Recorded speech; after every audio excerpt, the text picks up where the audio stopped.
Makanya ulama dulu ngelatih kita itu pertama Allah itu siapa? Zat sing wajibil wujud. Itu satu filosofi yang luar biasa. Nah, kemudian setelah itu ada setan-setan kecil yang nganggur, yang iseng. Nah itu nggak usah kamu perhatikan. Tinggal delok TV, ngopi, terus tinggal nyatek lata. Enggak saya tamak pingsan deh. Syukur-syukur stres deh. Dugaan saya setan saya gue pingsan kurang gizi.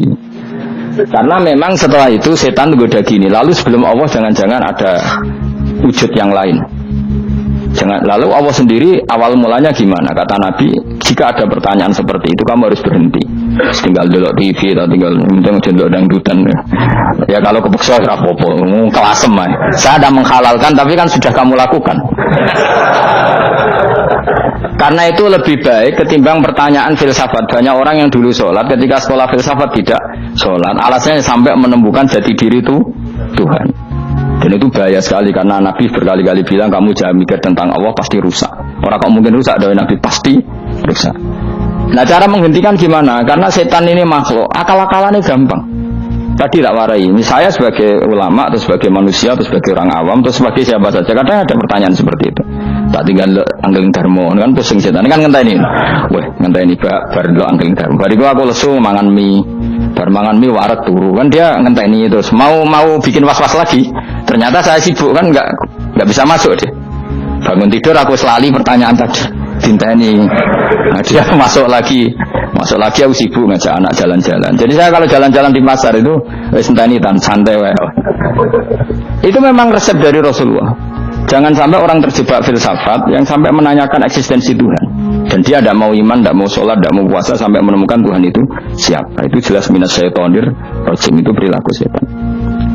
Makanya Rasulullah setiap ditanya sahabat gitu itu Nabi guyu-guyu. Dan guyunya Nabi itu kata Nabi, baguslah kalau kamu takut Tuhan kalah kata Nabi. Nabi gosok gitu. Maka ada ulama yang punya seni berargumentasi yaitu Imam Ghazali. Jika setan tanya kamu lalu sebelum Allah jangan-jangan ada wujud yang sebelum Allah. Kata Imam Ghazali, ya itu saja yang Tuhan, yang Allah ini enggak jadi Tuhan. Ya berarti wujud sebelum Allah itu yang benar-benar Allah. Kalau kamu bayangkan lagi, jangan-jangan sebelum itu ada wujud lagi. Ya itu saja yang benar-benar Allah. Sehingga tetap Allah itu menang terus. Paham ya? Yang jelas jangan sampai didahului Adam, karena kalau didahului Adam lebih ngeri lagi, karena sesuatu yang enggak ada menciptakan yang ada itu lebih buruk lagi menurut akal. Menurut apa akal? Nah, daripada kamu nggak salim Imam Ghazali, tinggal saja dulu tadi dulu sinetron itu yang lucu aja, tidak sih lucu-lucu. Dulu apa mencari Tuhan, saya aneh-aneh, saya mau goblok-goblok, yang lucu-lucu, saya perane wong apa? Saya sering diprosesi saya, Gus Salim jenengan kok sering dulu sinetron, sing ono dialog wong goblok-goblok, wong goblok itu menarik cara kula. Apa ya? Cara pandang itu di luar dugaan saya, karena lalu berkali-kali loh kalah wong goblok. Terus makanya. Ini tak cerita nih beberapa kali dari Gus cerdas berkali-kali kalah wong goblok. Ada seorang santri itu ingin dibelikan bapaknya itu sepeda motor. Bapaknya wong desa, senengane ngurmat sapi wedhus. Nah, menurut saya ya orang tuanya itu mampu lah, sangat mampu untuk beli itu. Pak buat ditukokno mawon wong sepeda motor. Kata bapaknya, "Anakku nu jog mondok tak goblok." Wong njaluk kok sepeda motor, njaluk mobil ora ya goblok. Enggak kok goblok, Pak. Jenenge donya iku Gus, sing lahirno donya kok sapi ndek anak, wedhus ndek anak jenenge donya. Di mana-mana jenenge donya sing lahirno donya. Iki donya kok mangan donya. Mergo motor iku kan tuku bensin, mobil. Iku cara dekne iku goblok Gus. Berarti kabeh kiai goblok perkarane tuku donya sing ngentekno donya. Cara dekne donya iku sing lahirno donya. Berarti kok pinter iki. Untungnya saya ini ulama ya, ahli tafsir ya malu, sebenarnya kalah itu ya malu. Tapi saya sebagai orang objektif fair, itu teori benar apa? Jadi dunia aku ya sing lahirno dunia kok mangan dunia aku goblok. Untungnya dia dengan saya itu jaraknya 5 kilo 7 kilo karena titik. Lala dia diterkon sepeda motor, aku tetap mau kalah. Pak, nanti jalan kaki saja. Karena kalau pakai motor, ini kegoblokan kata saya. Terus mendingan nih, loh Gus mau kalah tadi.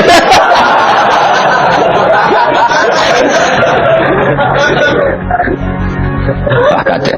Singkat cerita dia bersikeras, nggak mau beliin sepeda motor anaknya karena di mana-mana dunia gue sing lahir no dunia, nggak boleh dunia kok mangan.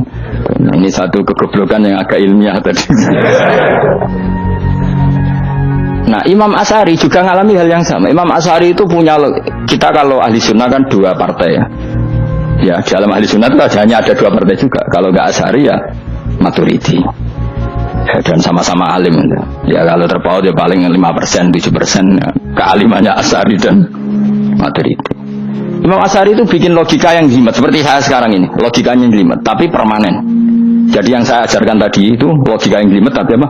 Permanen. Karena tadi alam raya ini kadung wujud. Kalau kadung wujud pasti pewujudnya, yang menciptakan wujud pasti adalah kewujudan. Karena al-adam la yu'atsiru syai'an. Di mana-mana kenihilan tidak yu'atsiru syai'an. Ya sepakat ya, gampang kan? Tentu wujud ini prima disebut wajibil wujud. Lalu Imam Asy'ari itu bersikeras kalau imanul muqallid itu tidak diterima.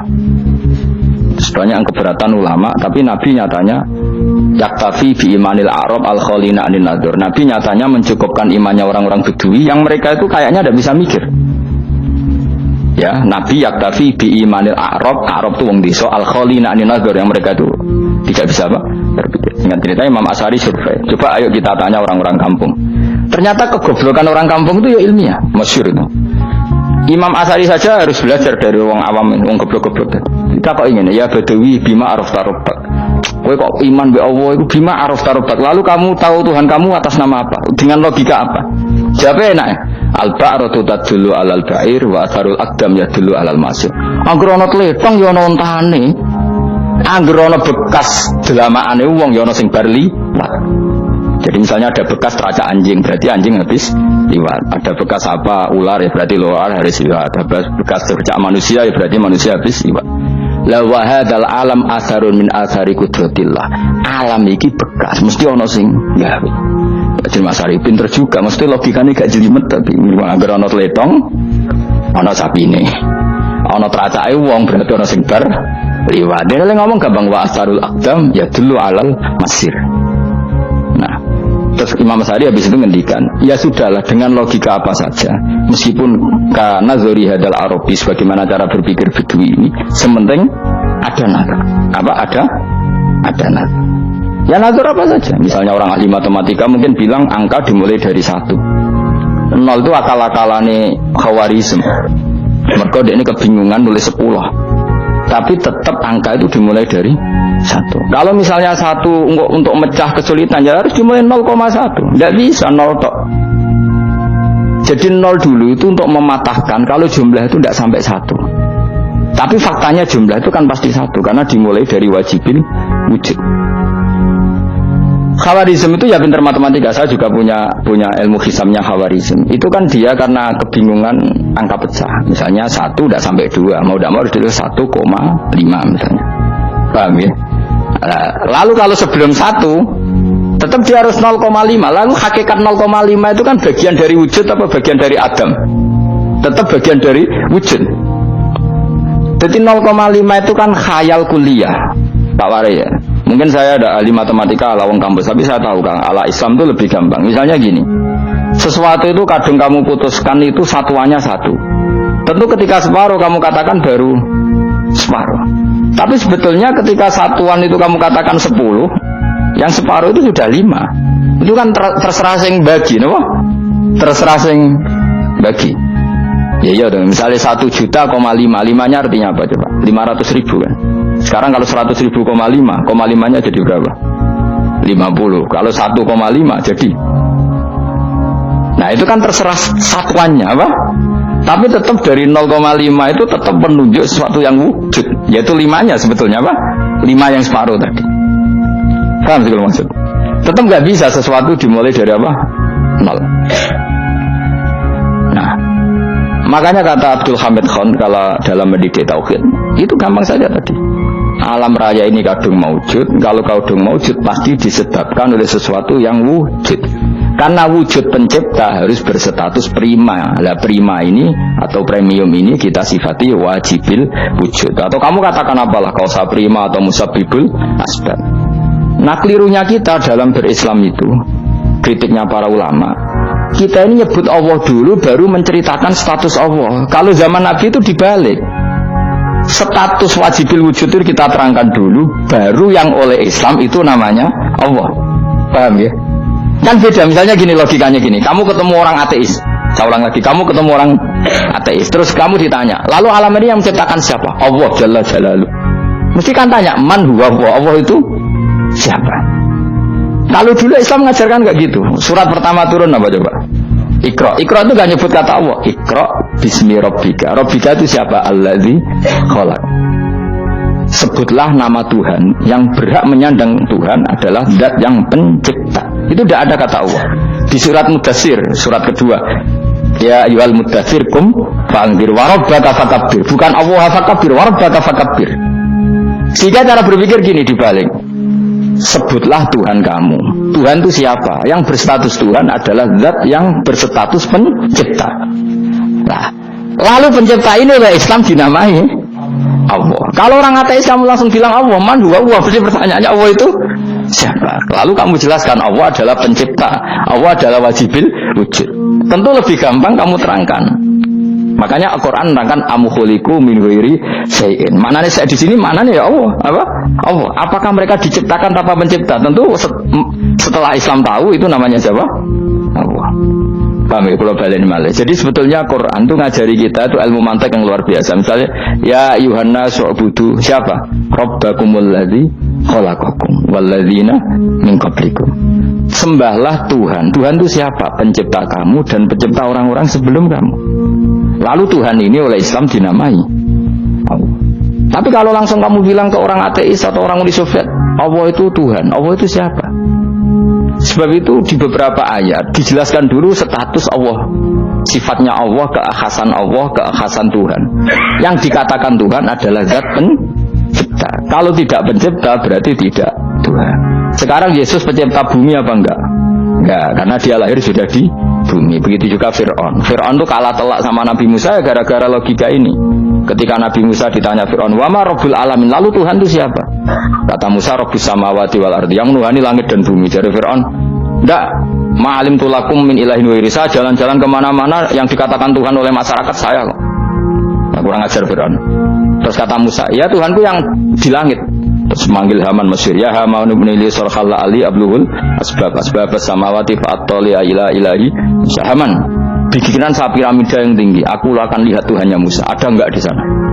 Padahal misalnya munggah tenan yang pangeran ra iso didelok kan repot Nabi Musa. Wah payah ya, nggak piramida nginceng pangeran teprak itu kan.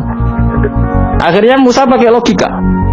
Ya sudah gini saja, Rabbukum wa Rabbu abaikumul awwalin, yang menuhani nenek moyang kamu yang dulu-dulu.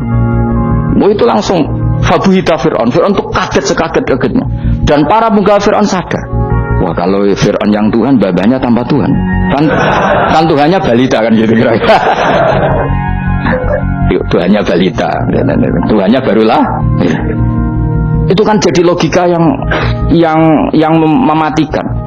Kalau Fir'aun Tuhan berarti babanya dulu yang wujud itu tanpa Tuhan. Karena Tuhannya barulah. Ini ada Tuhan kok datang terlambat ini kan. Akhirnya para penggawanya Fir'aun iman, macam gendeng ya Fir'aun itu gendeng. Itu pentingnya logika Rabbukum wa Rabbu abaikumul awwal.